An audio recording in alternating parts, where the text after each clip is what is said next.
Bien le bonjour les bibichques à la crème, hein, comme on dit chez vous en France, mais à la crème, comme on dit chez nous en Belgique. Alors c'est un format un peu particulier que je vous propose aujourd'hui, parce que non seulement la vidéo que vous êtes en train de voir défiler à 1000 à l'heure devant vos yeux a été tournée en 2016, et surtout c'est une voix off. Alors c'est la première fois que je fais une voix off, et je la fais en live.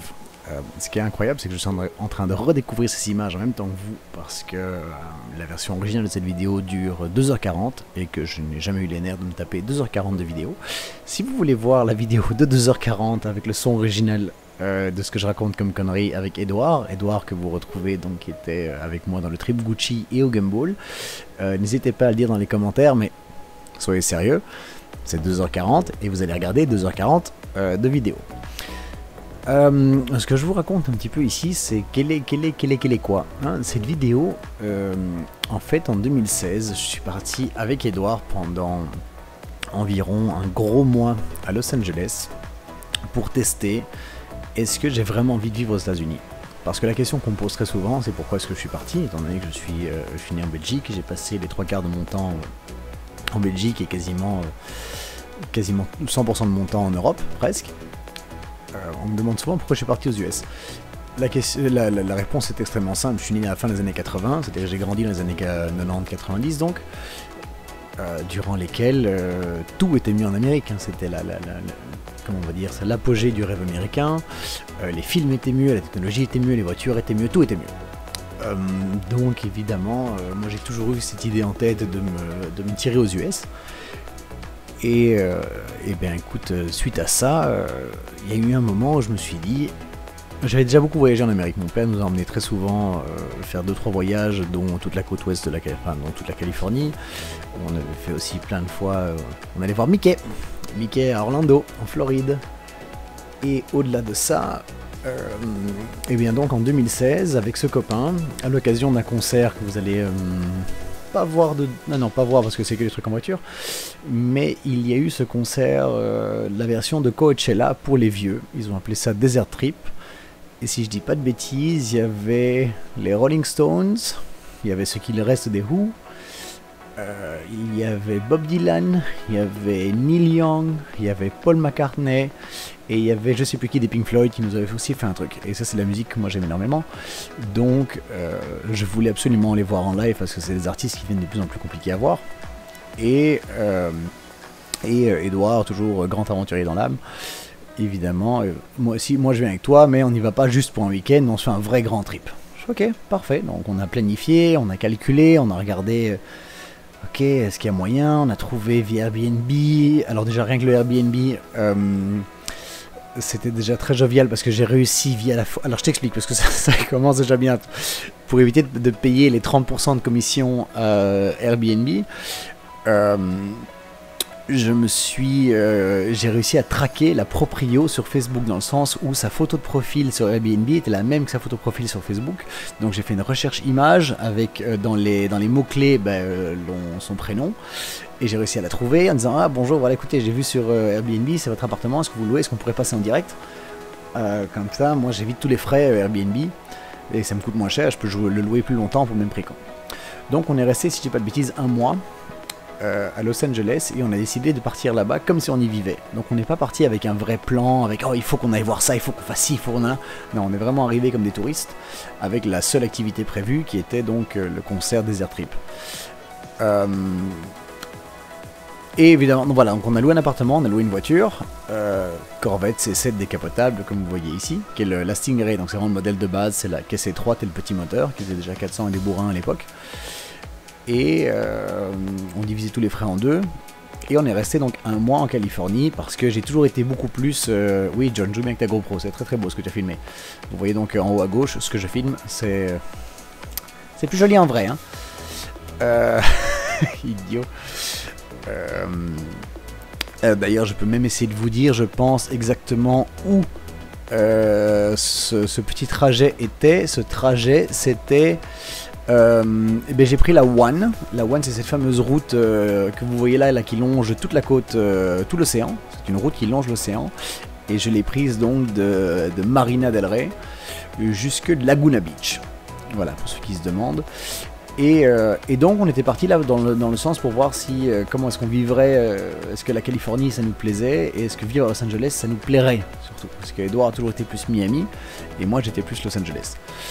Bon, vous savez que j'ai quand même terminé à Miami, mais ce n'est pas parce que Los Angeles m'a déplu, c'est parce que Los Angeles est tellement cher. D'habitude je parle jamais d'argent parce que c'est un peu vulgaire et voilà, et puis bon, pour des raisons aussi tout simplement de respect, je trouve que c'est un petit peu... voilà. Mais pour ce coup-ci, ça je vais le faire. Là, on était juste devant un golf de Trump, donc on a fait une photo. Voilà, c'est juste là à droite, voilà, je sors, parce que juste là à droite, il y a un gros logo d'un Trump National Golf quelque chose. C'était bien avant que Trump soit élu, hein. C'était... on va pas parler politique ici. Donc... ce voyage a coûté en tout et pour tout, pour un gros mois à vivre sans réfléchir. Donc, chouette appartement, 2 chambres sur la flotte, chouette voiture. Bon, la voiture louée, ça a coûté des sous. Parce que la voiture, je l'ai louée sur Enterprise, qui est une société aux États-Unis de location, dans leur section exotique. Et avec un deal spécial pour pouvoir changer de voiture quand je voulais. Et surtout d'avoir les kilométrages illimités, parce que je comptais quand même enquiller des kilomètres. Voilà, j'aime bien rouler, hein, au cas où vous ne l'aurez pas encore remarqué. Et donc ça a coûté, grosso merdo, 30 000 $ chacun pour un mois. Ouais, ça fait beaucoup d'argent. Bon, après, voilà, c'est genre 60 000 $ par mois, c'est pas du tout... c'est ridicule, hein. Mais faut pas oublier qu'on avait des frais qui étaient extrêmement différents. Genre l'appartement, on payait 3 fois le prix de ce que ça aurait coûté déjà. Rien que l'appart, je crois que ça avait déjà coûté... J'ai pas envie de dire de conneries, mais je crois que c'était 12 000 $ sur un mois, l'appartement. La voiture, ça avait aussi coûté quasiment 10 000. Donc voilà, tu peux déjà enlever ça. Le concert, on s'était pris des places... Ah, je vois que l'image était... Voilà, l'image était un petit peu noire, elle n'est plus noire. Parce que je fais ce commentaire en live, en fait. Hein. Le concert avait coûté extrêmement cher. On avait pris l'hôtel le plus cool de Palm Springs, qui s'est avéré être un hôtel qui était principalement destiné... non, même pas ça, en fait. Palm Springs, qui est une ville fabuleuse dans le désert en Californie, est une ville extrêmement connue pour sa communauté homosexuelle. Et bien, Edouard et moi, on n'était pas vraiment au courant, ce qui fait que, tu sais, voilà, on n'a pas vraiment la dégaine, tu nous vois là, regardant en haut à gauche, on n'a pas spécialement la dégaine la plus virile du monde. Et quand on s'est ramené à Palm Springs, à l'hôtel où on était, et qu'on s'est rendu compte qu'il y avait genre 100% de mecs, et que c'était des messieurs qui aimaient les messieurs, et ben voilà, tu vois cette dégaine ô combien virile, on était un petit peu genre, ah, ok, bon, allez, ça c'est fait. Oui, donc encore une fois, voilà, le meilleur hôtel, on s'était pris une super chambre, on a fait tous les meilleurs restos, tous les meilleurs machins. Faut compter qu'on a fait du shopping comme des porcs aussi, parce que c'était l'époque où d'aller en Amérique où le dollar était un peu plus faible que l'euro. Donc t'achetais, ça coûtait genre la moitié de ce que ça coûtait en Europe.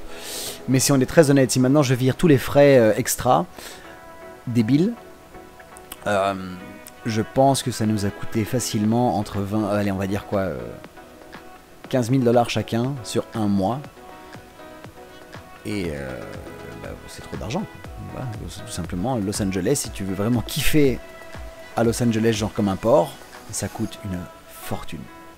Genre vraiment, bon évidemment, j'enregistre ça, on est en septembre 2022, ce qui fait que Miami est devenu plus cher maintenant aujourd'hui. À peu de choses près, Miami est devenu, à cause du Covid, la ville la plus chère des États-Unis, parce que la Floride est le seul état qui est resté ouvert durant la pandémie. Donc tout le monde est venu en Floride.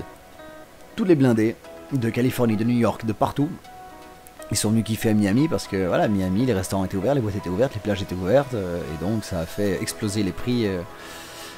Oui, j'aime bien le beef jerky, c'était avant que j'essayais de devenir un mangeur éthique. Oh regarde, un joli pont. Non, c'est vraiment un joli pont en plus. Ouais, ça filme comme ça parce que l'autre GoPro derrière, ben, la batterie était morte. Hein. On est en 2016. Les GoPro, c'était encore... c'était il y a 6 ans, hein, les gars. Donc ouais, voilà, on a décrété que c'était un peu trop cher et qu'on n'était pas, pas prêt, tout simplement. Quoi. Il n'y avait pas moyen. Moi, je n'étais pas, et même encore aujourd'hui, c'est un truc que je ne ferais pas. Aller dans un endroit où pour vivre à ton aise, ça coûte 15 000 $ par mois, laisse tomber, quoi. Sauf que maintenant, Miami, on n'en est pas loin. Mais bon, surtout que j'ai pas, pour ceux qui me connaissent, ça va, ils vont rigoler, mais j'ai pas spécialement des goûts de luxe. Moi, j'aime bien manger, mais je m'en fous d'aller dans les grands restaurants à la mode, les ce machin. Moi, une pizza au bubu du coin et une Corona, je suis le plus heureux du monde. Et une Corona, parce que je bois pas d'alcool, donc si j'en bois deux, je dors, quoi. Et de toute façon, l'abus d'alcool est dangereux, et l'alcool au volant est interdit. Donc, hein. Oui, et comme tu remarques, les téléphones volants aussi, c'est pour ça qu'on s'arrête. Qu'est-ce que je bois comme ça, le prix? Ah non, je trouve que c'est une coconut water, le petit lait de noix de coco, ça va. Et donc voilà, cette série de, je crois, 6 vidéos que vous allez voir, ça va être 6 commentaires en live, entre guillemets, non, parce que je suis tout seul, mais c'est un commentaire live, parce que je regarde vraiment, je regarde la vidéo en même temps que vous, sur ce trip d'un mois à Los Angeles. Les endroits où j'ai été, à gauche et à droite, sans savoir ce que je faisais, parce que je vous dis que je suis vraiment parti là-bas, genre on est parti comme deux touristes. Alors on a une carte de crédit avec un gros plafond, on a un appart, on a une voiture et on a tous les deux genre le visa qu'il faut. Ok, en avant. En plus on connaissait quasiment personne sur place. Quand je dis qu'on connaissait personne, genre je me souviens très très sérieusement que via il y avait une copine d'un pote, d'une amie, de la coiffeuse, du gars qui avait gardé une fois le chat de la babysitter du meilleur ami de ta voisine, qui était à Los Angeles en même temps, qui était une copine à nous belge. Alors c'est légèrement péjoratif ce que je vais dire, mais on l'avait surnommée Free Food parce qu'en fait elle nous appelait à chaque fois qu'elle voulait manger.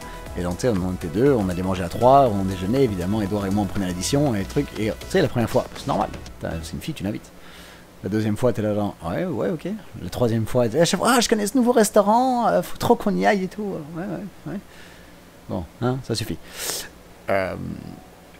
Mais voilà, c'est une expérience fabuleuse. Je continue encore aujourd'hui, donc 6 ans plus tard, à dire que la Californie est probablement le plus bel endroit des États-Unis. Pourquoi? Parce que l'avantage en Californie, c'est qu'il y a tout. En Californie, enfin pour moi qui adore rouler, hein, pour moi rouler c'est vraiment capital. Les plus belles routes des États-Unis sont quasiment toutes en Californie, parce qu'en Californie, tu as la One déjà qui longe l'océan du nord au sud et du sud au nord. Tu as des déserts, tu as des montagnes, tu as des parcs nationaux incroyables. Vous allez en voir 2 ou 3 là dans les vidéos qui vont venir, et surtout vous allez en bouffer en long et en large juste après cette série de vidéos avec les vlogs du Grand Trip en classe G, où là aussi vous allez voir des trucs à quel point la Californie c'est somptueux. Et puis bon, la Californie c'est vraiment genre le rêve américain. Généralement quand tu rêves des États-Unis, tu rêves soit de New York ou tu rêves de la Californie, quoi. Les gens qui rêvent vraiment de la ville. Ah, on repart derrière, voilà. Donc là je me suis rendu compte après je sais pas moi, 1 heure que la caméra de derrière était morte. Donc on a fait un petit switch de caméra. C'est un super angle hein, quand même, blague à part. Sur la Corvette C7, quand t'as une décapotable qui est vraiment bien foutue, où t'as le cul qui est un tout petit peu plus haut, tu mets une GoPro derrière, c'est terrible. Parce que ça c'était avant évidemment les caméras 360 quoi. Donc il fallait vraiment réfléchir. D'ailleurs caméra 360 c'est très rigolo, mais ça reste un gadget. Hein. Vous l'avez peut-être vu sur Insta, non j'ai pas encore posté. Si tu regardes cette vidéo le jour de sa sortie, j'ai encore rien posté. Si tu regardes cette vidéo un peu en décalage, si tu regardes sur mon compte Insta, j'ai posté 2-3 trucs avec des caméras 360, à moto, avec la S2000, avec le G, c'est pas... je suis pas encore convaincu, ou alors c'est parce que je sais pas comment faire. Mais j'ai perdu le fil de ce que je te racontais, donc la Californie reste quand même ce qu'il y a de plus... Et je ne sais plus, j'ai oublié ce que je disais, je devrais avoir des notes, mais je ne suis pas professionnel. Là je crois que je suis arrivé à Laguna Beach. Laguna Beach qui est un nom fabuleux, ça sonne tellement exotique en bouche, mais c'est pas le plus bel endroit à Los Angeles. D'ailleurs pour être très honnête, Los Angeles en fait, oui, fait des ajustements invisibles. Oh c'était l'époque où j'avais un iPhone, tiens. Team Android hein, s'il te plaît. Maintenant, 6 ans après. Los Angeles qui est une ville tellement grande. Los Angeles, la ville en elle-même, enfin le county, c'est 100 km de côte.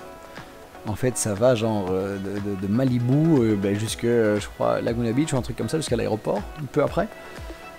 Et c'est énorme. J'espère que vous n'avez pas entendu que je viens de faire un petit rototo. Mais comme c'est un très très bon micro, j'ai peur qu'il ait pris.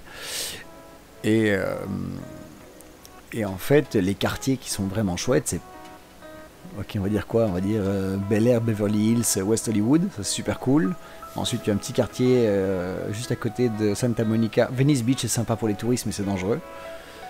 Parce que il y a beaucoup de ce que l'on appelle des junkies, donc des usagers fréquents de produits stupéfiants. Et de gens qui ont un lifestyle un petit peu alternatif. Et quoi, tu as Pacific Palisades aussi, qui est le quartier juste avant Malibu, qui est top, parce que c'est un peu comme Malibu, mais c'est beaucoup plus proche de Beverly Hills et de Bel Air, qui sont un peu les quartiers sympas pour les bars, restaurants branchés et tout ça. Et puis après, tu as Malibu, qui est somptueux, parce que Malibu reste très sauvage, mais Malibu, c'est un peu loin, et surtout, tout est tellement cher. Je vous invite maintenant à aller sur un site genre Zillow.com. Alors Zillow, c'est ZILLOW.com. Et tu tapes un peu les quartiers qui t'intéressent, tu tapes Los Angeles, tu regardes un peu les maisons, les prix, genre une boîte en carton avec un toit qui s'effondre, ça coûte $1 million, quoi. Je sais pas justifier, c'est ridicule, je sais pas qui va y là-dedans. Mais enfin bon, je vous reprends dans la prochaine vidéo. Alors moi je vais tout tourner d'un coup, comme ça reste un peu frais dans ma tête. Ça va être jovial parce que là j'en ai pour 2 heures d'enregistrement, mais j'espère que ce petit format vous plaît. S'il vous plaît, je pourrais en refaire d'autres parce que j'ai tellement d'images que j'ai jamais utilisées. Et si vous aimez pas, bah écoutez, tant pis. Sur ce, bisous les bébés, ciao.